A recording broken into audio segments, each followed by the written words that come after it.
Hello and welcome to Cuyamaca Rancho State Park. I'm Michelle, and this is Biodiversity Week in Cuyamaca. California is having a Biodiversity Week, and they're going to have a Biodiversity Day, but we're really doing the whole week. And for one of the talks, I have here John Lovio.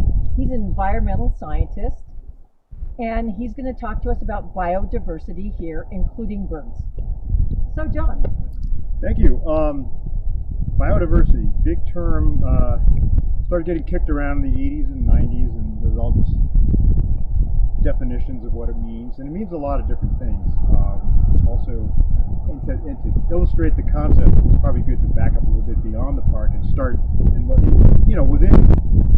San Diego County. We have a tremendous amount of biodiversity, so that's a suitable area for discussion here. And I'm going to kick off the discussion with a quote from Dr. Michael Houston in his book entitled Biodiversity, publication date 1994. He sums it up, I think, the best that I've ever seen. I'll read this quickly. It's one paragraph.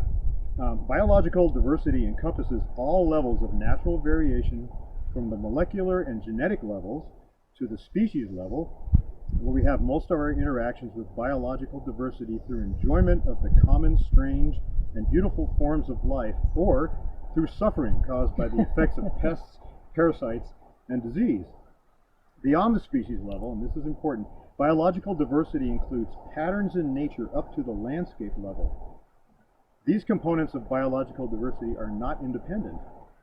The many flowers that form spots of color in a meadow, the songbirds that give forests a different music than fields, the various types of forest that create zones of color on a mountain that we see from 20 miles away, or the variations in greenness that can be detected from satellites in space, are all ultimately the consequence of genetic diversity interacting with environmental conditions to produce differences between organisms. There is little hope in understanding any phenomenon with as many complex components and scales of spatial and temporal variability as biological diversity, unless it can be divided into components within which repeatable patterns and consistent behavior occur. That's a big mouthful, but I'll emphasize a couple of these points here. Well, the first one is patterns in nature up to the landscape level. And how do you make biodiversity a useful concept?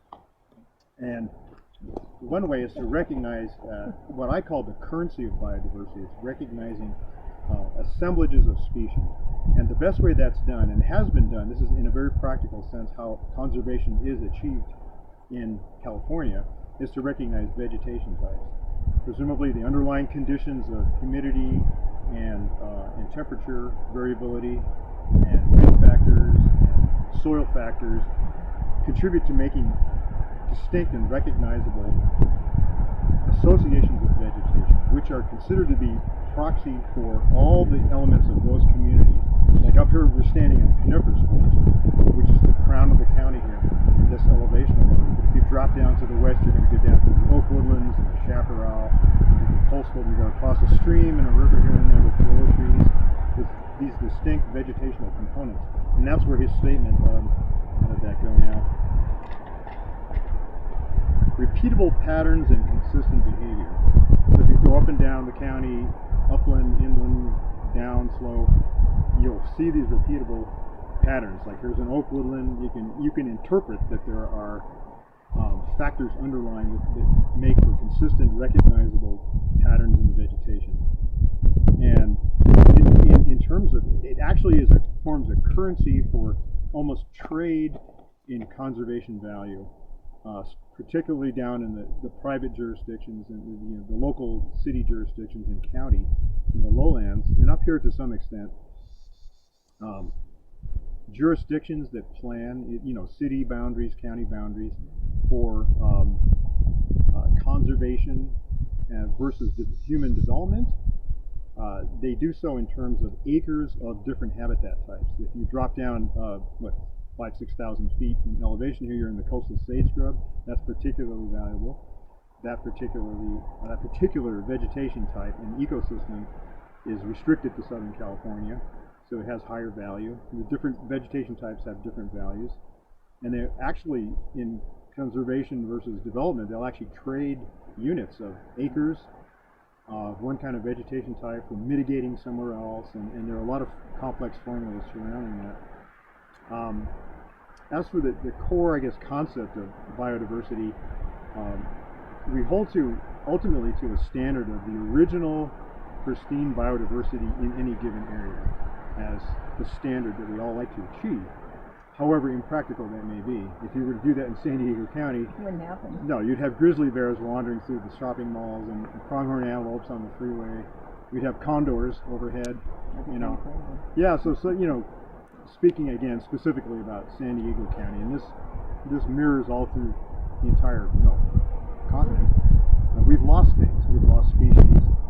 We've lost habitat, and what that does is introduces some concepts that were developed, 50, 60 years ago regarding how ecosystems can remain intact and viable if they're fragmented by, in this case, mostly human development or human alterations of the land for agriculture, for urbanization.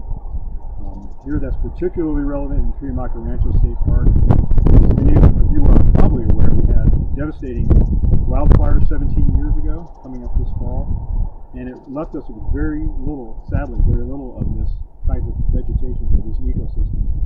So one thing that has occurred since that devastation is our studies to see what remains of what was here before. Also, this particular state park, Cuyamaca Rancho, is engaged in a long-term reforestation program that ultimately hopes to restore 2,500 acres of forest that was lost. And I should mention the statistical figure that we lost 95% of our coniferous forest in the 2003 fire, Cedar fire, thank you, the Cedar fire. Surrounding jurisdictions like the Cleveland National Forest didn't lose quite as much, but there was quite a hit there too. The whole county, I think they said, lost 10% of its total acreage. Yeah, of conifer forest? No, just the total acreage that was burned was like 10% of the county. Okay, yeah, easily. You're right. It was, at the time, in 2003, it was the largest fire in California on record. It's been superseded now since then. Unfortunately. Yeah. And, and when we say lost, sometimes the loss is temporary. If, one of the controversies surrounding any work done is how the ecosystem would come back by itself. If you glance down the slope here and look up on some of the surrounding slopes, there's a native component of vegetation that comes back. Montane chaparral is part of the natural recovery. These ecosystems usually have built-in mechanisms for restoring themselves. The problem with the Cedar fire is it was so extensive and so intensive that it resulted in what appeared to be at the time complete loss of some species in terms of regeneration, with the exception of little pockets like this. I think the one we're standing in is less than 100 acres. Yeah. Out of the original 10,000? 82. Yeah, something like that. Right. It's way small. Way small. And there are a few others down at the campground here. Mercifully was saved. So part of what, my particular interest is the birds up here, trying to get a sense for how the bird community has survived the fire in the ensuing 17 years since the fire. We have some species that occur at high density and maintain populations. The species that readily adapt to a burn forest or shrub plants are doing well. There's a small handful of species that seems to be really struggling. I call it the struggling montane avifauna. They seem to show a presence in the spring. The species they are present, they sing. There doesn't seem to be enough of a kernel of population there to sustain, and then they move on. They come back in the spring, and so hopefully over time they can hold to that pattern, and there's enough of a presence to allow colonization and recolonization as the reforestation project culminates. So I have a question about the poor struggling birds. First off, which species are they?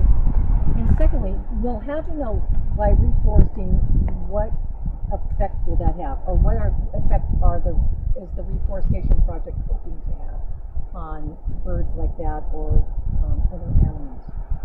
Well, hopefully, those are great questions. First of all, which species? Let's see, the yellow-rumped warbler. And it's important to note, too, that San Diego County have a good list of species pre-2003. A mix of fortune here.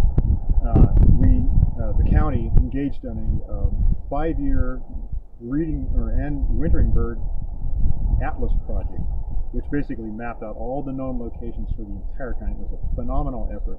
And the last fieldwork terminated in the early months of 2002, just 1.5 years before the Cedar Fire. So we have this very nice baseline of what used to be here.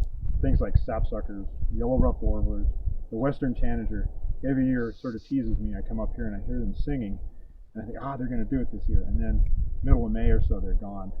You know, the red-breasted nuthatch, which is a year-round bird in a lot of places. Right. This year I swore they were going to nest here, and they just vanished in the middle of May. So something these might be migratory components of those species that are called away, so to speak, by their migratory urges. It's a convergence of phenomena that makes an area colonizable again. There has to be enough habitat.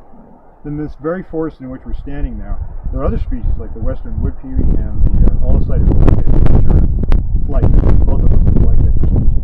They seem to maintain enough populations here that they can actually spend the whole, actually reproduce here. Probably the species that I consider to be the best bellwether of the condition of forest in the park is the brown creeper, which is a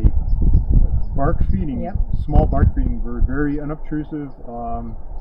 They occurred in the campground forest down here, which is about the same size, roughly 80 acres of unburned forest down below, but almost 2,000 feet lower than where we are right now. And I spent enough time in here to have found them. I actually found them nesting in, I think it was 2016. Yes, I remember. You mentioned that, and I was all excited because I've never seen a brown creeper. Okay, well, you will someday up here. I'm going to see one. Well, the sad news is I still spend some time in there, and I'll be camping there tonight, as a matter of fact. I have not seen a brown creeper in that forest down there since 2018. Oh. So are they really gone? I don't know. I haven't looked intensively enough. But up here, when I'm here, I estimate there may be 5 or 6 pairs of them up here. So there's a little kernel of a population, enough pairs to sustain a small population. But if they lose it here, they're gone, and there's nowhere they can go. Well, it's very unlikely they could be recolonized from some distant forest. So yeah, any other thoughts or questions? So I know that you've been lucky enough to see and record seeing a bird that really hasn't been seen here before. Oh, that's right. Yeah, this year. Last year and. Oh, that's right. So what about some of the rare birds that we see every once in a while, or some that have never been seen here before, or recorded to have been seen here and verified, and that's part of the weird kind of thing that happens when you have incidental birds show up. So you have that whole like, oh wow, I can't believe this is here, and then all the birders come up and start looking for them. Sure, it's actually pretty exciting because they are the birders. When we have these rare sightings, they're so excited when they come up.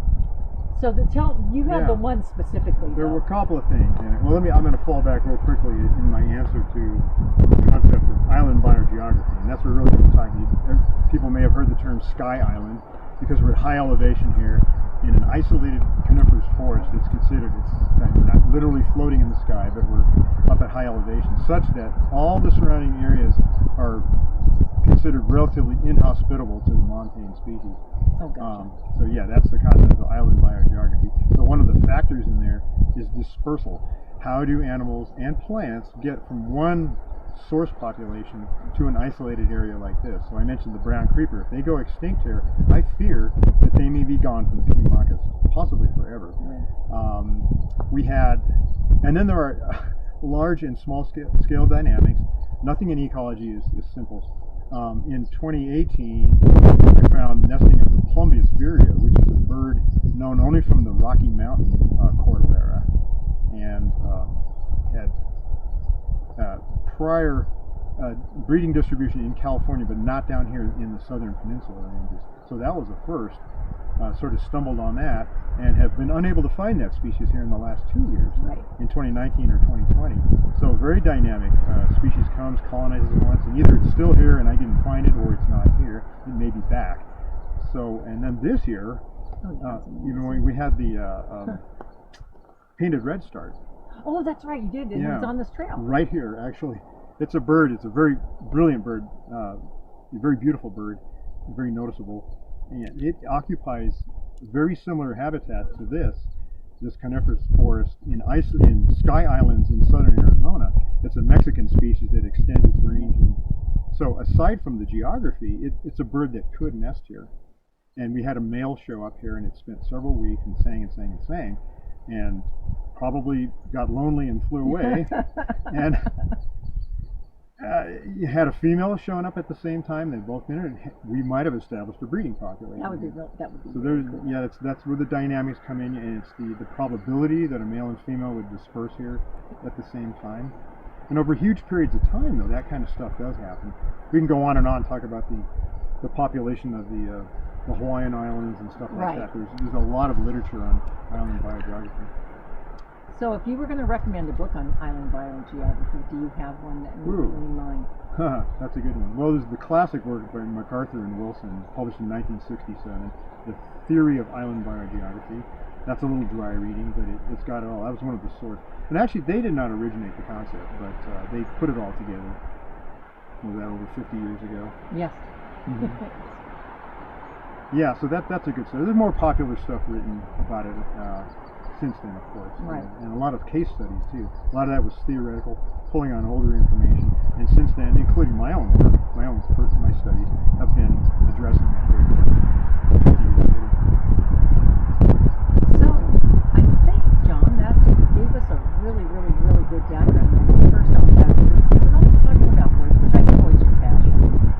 Just one more question. How long have you been birding? Oh my gosh, this December will hit 50 years birding. Yeah, I was a young teen, so I'm revealing my age here. I was a preteen when I started, so 50 years in December. See, birding is a great activity, no matter how old you are and for however long you want to do it. It's just something that you can do anywhere. You can do it up here in these beautiful mountains, or you can do it down in town. Biodiversity isn't just limited to wild areas like this. So I want to thank everybody for joining us today, and I hope you look at the rest of our biodiversity videos that we'll be posting throughout the week of September 5th through September 13th. Thanks a lot. Have a good day.